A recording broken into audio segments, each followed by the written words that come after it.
আল্লাহর প্রিয় নবী সাল্লাল্লাহু আলাইহি ওয়াসাল্লাম একদিন শীতের মৌসুমে, এখন যেভাবে শীতের মৌসুম, এই শীতের মৌসুমে আল্লাহর প্রিয় নবী সাল্লাল্লাহু আলাইহি ওয়াসাল্লাম তিনি একদিন বের হলেন।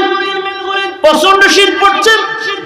আল্লাহর প্রিয় নবী সাল্লাল্লাহু আলাইহি ওয়াসাল্লাম তিনি একটি গাছের মধ্যে গিয়ে দুটি ডাল এইভাবে ধরলেন। এইভাবে দুইটি ডাল ধরে আল্লাহর প্রিয় নবী সাল্লাল্লাহু আলাইহি ওয়াসাল্লাম ওই ডালটা যখন নাড়া দিলেন, ওই গাছ থেকে অসংখ্য পাতা ঝরে পড়ে গেল।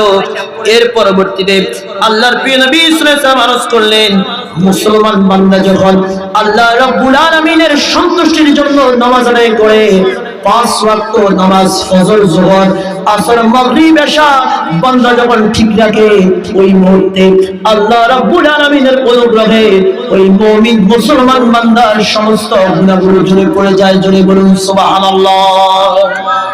আমার ওয়াইরা হযরতে আনাস রাদিয়াল্লাহু তাআলা হতে বর্ণিত, তিনি বলেন আল্লাহর প্রিয় নবী রাসূল আকরাম সাল্লাল্লাহু আলাইহি ওয়াসাল্লামের কাছে এক ব্যক্তি এসে বলল, ইয়া রাসূলুল্লাহ, ইয়া হাবিবাল্লাহ, আমি শাস্তিযোগ্য অপরাধ করেছি, এমন অপরাধ আমি করেছি যে অপরাধ ক্ষমা করার মতো নয়।